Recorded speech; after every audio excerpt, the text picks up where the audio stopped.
Okay, so in this video I'm going to talk about the differences between gedmatch.com or gedmatch.com and uh, Ancestry.com since I have tests on both.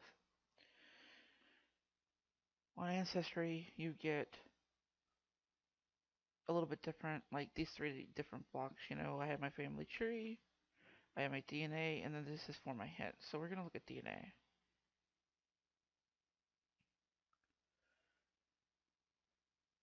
It automatically opens up to matches. Now in these matches I'm just going to use an example, this person, because I know how they match, and they're also on gedmatch.com. This is the way that Ancestry.com looks. It tells me that what the predicted possible range is third and fourth cousin, but I know she is actually a second cousin, and that's one thing that you have to worry about with DNA is you're not always going to get as high amount of DNA that you would expect, and it'll throw you off if you're looking for cousins for genealogy. It tells me on Ancestry that she matches me at 143 centimorgans. Now, centimorgans is what they actually measure DNA in.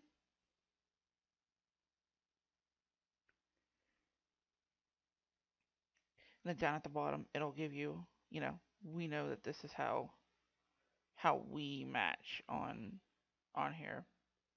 We share great grandparents. It'll give you a list of your shared surnames. Obviously, we have a lot because we are closely genetically related. It'll give you a list of surnames that are in her tree that some of these may not be in your tree. It gives you a breakdown of their tree. Right here, I can already see this is my great grandfather. So this is my grandfather's sister.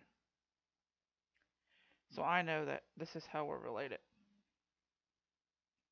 Up here at the top, you have the shared matches, and it'll show everybody how they're everybody that is related to her that is related to me. But the downfall with Ancestry is they don't have a chromosome browser, and because they don't have a chromosome browser, say, because I don't know how this particular person is related to me, nor do I know how it's related to her. So it could mean that this person is related to Jim Bob in my tree and, Susie in her tree. It means that both of us are related to this person, but without that chromosome browser, there's no way to tell whether or not we're related the same way. Another thing that's on Ancestry.com is you get a little map that tells you shared birth locations.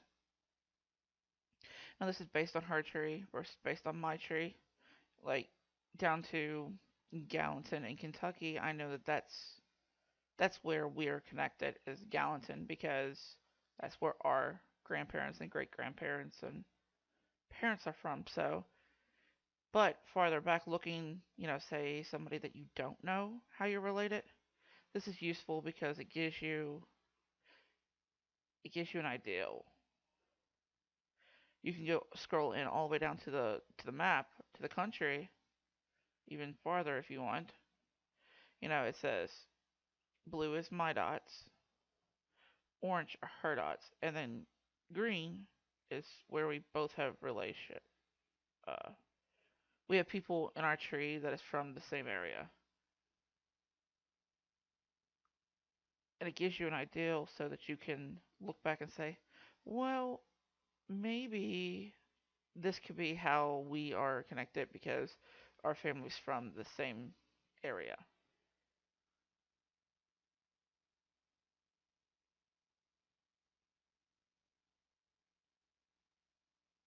And then you click on these little pegs or whatever you want to call them, and I know that this person's in my tree. Well, it says that this person's in both of our trees. And I know that's where they come from, like here.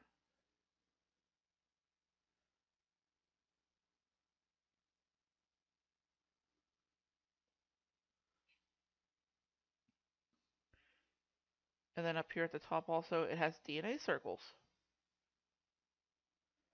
This is people in my tree that are in her tree that's also in other people's tree who we are genetically related to.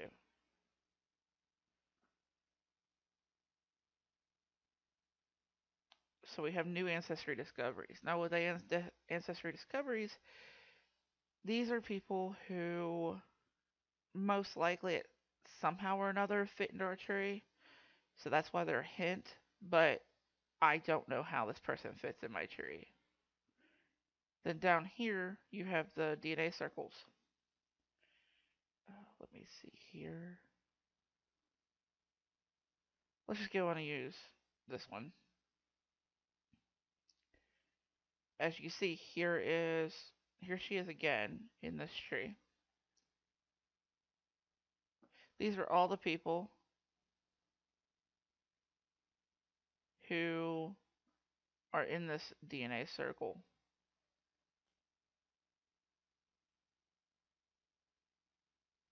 And then you can click to look at their information. You can get a list of all the people. These are DNA matches. Well, there's nobody in here that aren't, but let's go back and I'm looking for something else. So let's look at this one. Okay, so on this one, you have the DNA matches, meaning I match to these people who match to Solomon Jr. centers. Then you have these people who DNA match to the circle, meaning they have this person in their tree as well, but I don't share enough DNA with this person, so they're not my actual DNA cousin, even though we're related by paper, by our family tree, we're related, but we're not genetically related. We don't share any DNA. And that's where a lot of times you're going to fall through the cracks because if you're only looking at your DNA and you're not looking at your tree and all the paper trails and all that. If you're only looking at your DNA, then you're not going to catch people like this who are family tree matches. We have the same people in our tree, but our DNA doesn't match because we don't share enough DNA. And that's how that falls. With the DNA circle, it kind of gives an idea like, this M and M is related to this group. This person's related to these groups. This person's related only to these.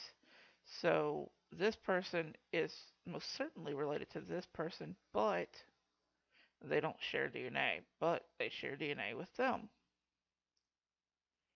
So that's how that works. And then you have the last thing I'm going to talk about on Ancestry.com is you have the genetic breakdowns. This is my ancestry, obviously. You know, I'm 37% Ireland, 27 for Great Britain, 20 for Scandinavia, 7 for Europe West. And then you have trace regions where you only have a little bit. So you have Italy or Greece, 6%. Iberian Peninsula is 1%. European Jewish, 1%. European East, less than a percent. And then I have these two. Now, they're less than 1% like the European East, so you wouldn't put a lot of faith into that because it's such a small percentage. But it is there. Just because I don't have it, it doesn't show me the other options. It just shows me these because this is what pops up in my DNA. But there are other options as well that obviously, like I said, it doesn't show any percent wise. Obviously, you know, here's a list of all the things they break down for Africa, Native American, Asia, and then I have Europe, then there's Pacific Islander, and then West Asia. So I have West Asia and European. Now, if you click on whichever you want here, it says I matched to the 153 people in their tree, like genetically. I don't match to them, but have genes that are associated with the Middle East just by these small amounts of people. 153 out of, I believe they're like 2 million or going on, probably over by now, anyways. 2 million DNA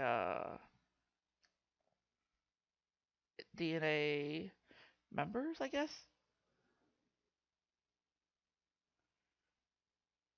It gives you information about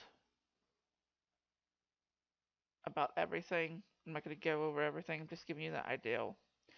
So here I am. I'm way down here, less than 1% for Middle Eastern. Typical native to the Middle Eastern is 69%. Now the 69% is way up here. So that gives you an idea of how little DNA I actually share. And then it has a little map here that will show you the little map here will show you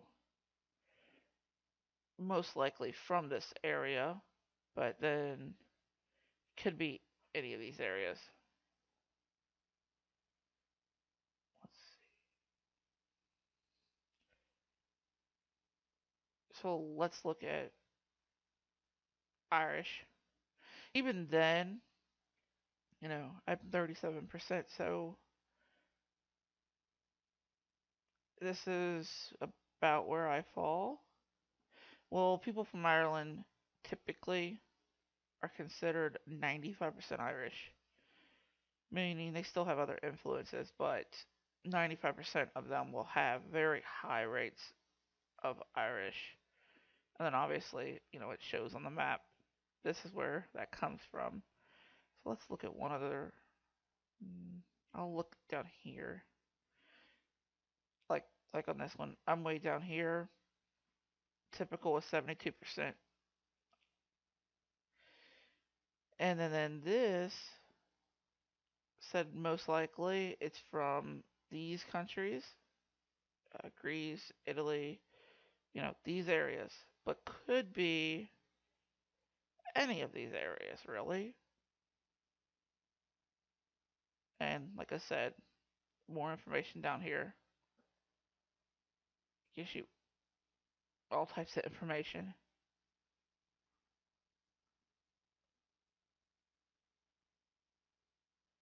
So that's pretty much everything that you got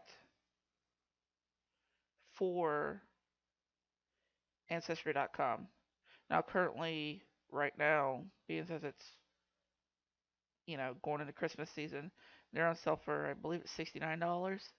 But generally, they're $99. I would expect them to start rate or lowering their prices soon. But right now, not on sale. They're about $99.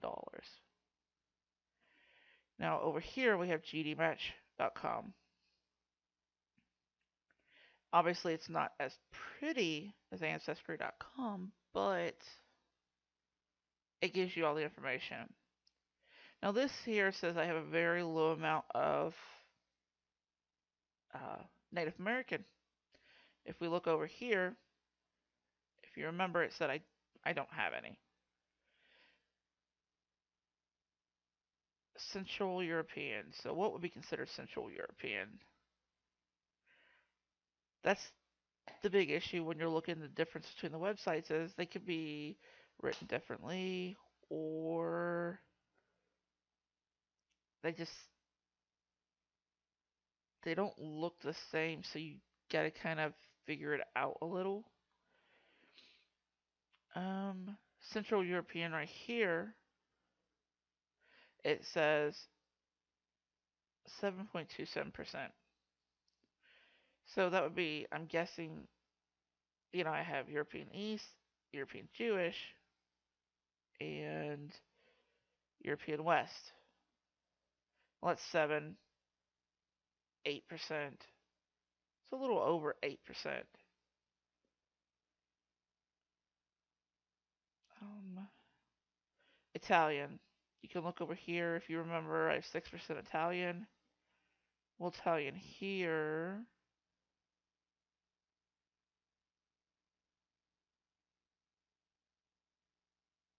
is considered 10%.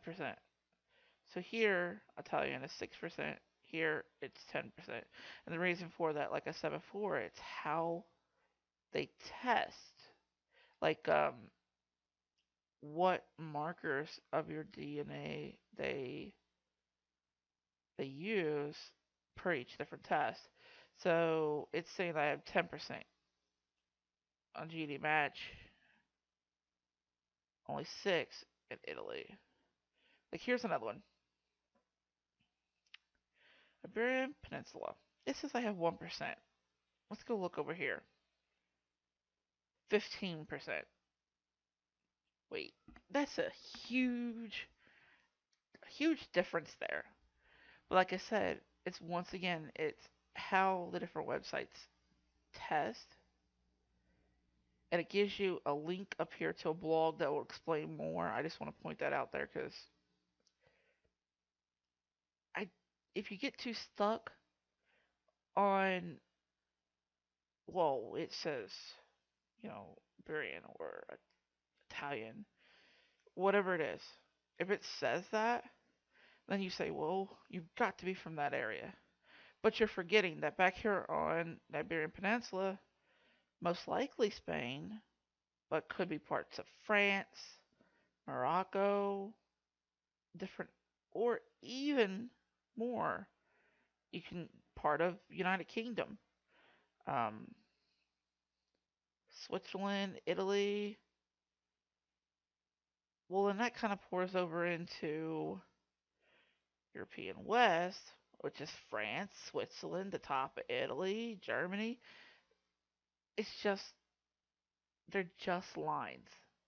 It's to give general ideals. Now, as you get more and more people actually testing the gaps, the the ideals of where these lines begin and stop will begin to get stricter. So other areas will become smaller because there will be more people that's tested with that particular parts of the world. And this is just the Eurogenes K36. Like I said, you've got the blog up here that will tell you more information. Well, if you go back, there are other tests on here that you can choose to just play around and try. Put your kit number in.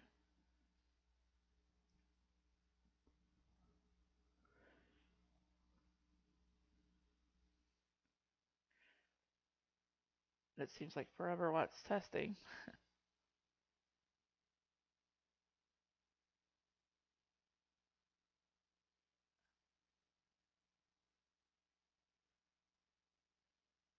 So this gives you an ideal as well.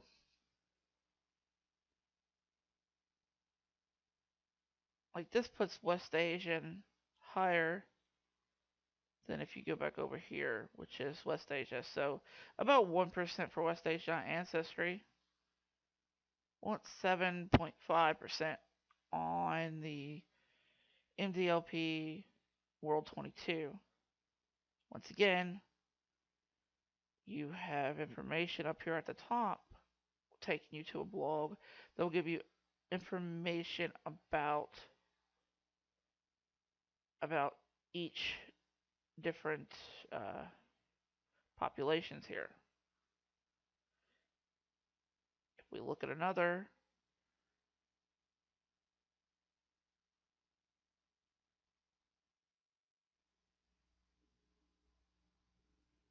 it's going to be it's going to even be different. Just looking at one test on gedmatch versus another test on gedmatch, it's they're going to still look a little bit off because each different admixture on here, they're a little bit different how they're set up to calculate your DNA. So let's see here. Southwest Asian. This one says 3%. Basically, they just kind of move the lines on the map. You know, it just moves the lines a little versus how they're actually read.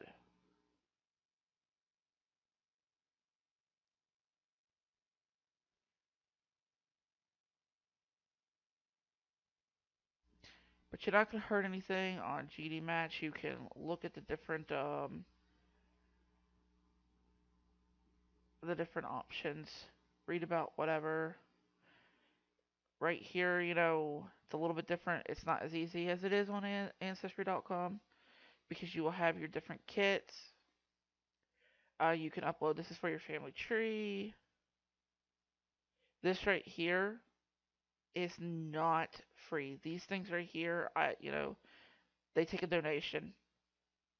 It's like $10 a month for a donation. If you choose that you really want to get into it, these are different options, but they're not required by any means. Everything else on here is free. So all the stuff here is free. The one too many is to see cousins. One to one is you will get, your kit versus somebody else's kit. It doesn't have to be your kit. It can be out of the one too many matches. You will see their kit numbers as well. Um, X one to one meaning you'll look only at the X Chrome, so you can look to see if you match someone or how you match on one to one. Admixture is what we just looked at. Um, this is one of my favorite little tools right here lately is the people who match one or both of two kits, meaning I look at myself and then I look at my aunt. I put those in there, and what happens is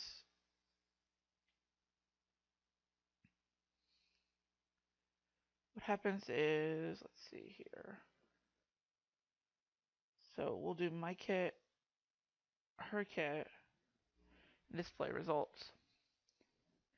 What happens is it gives a complete list of all of these DNA matches and how they match. So and like it'll show me it's back on Ancestry where I talked about, it'll show, well, I match this person, they match this person, but it doesn't mean that we match the same exact way. And that takes back in there to the chromosome browser so that we can see that we match over different, um, like we match John or something, and it'll show on our chromosomes. It'll show that, well, we match on chromosome 13 and we're the start and the ends on each chromosome so that you can know that, well, if you match over John's DNA at this particular point and I match over John at this DNA at a particular point, then there's a probability that you have an ancestor that's going to be related to that person. You're all three going to be related to each other the same exact way, and the point is to try to figure out how you are related that way.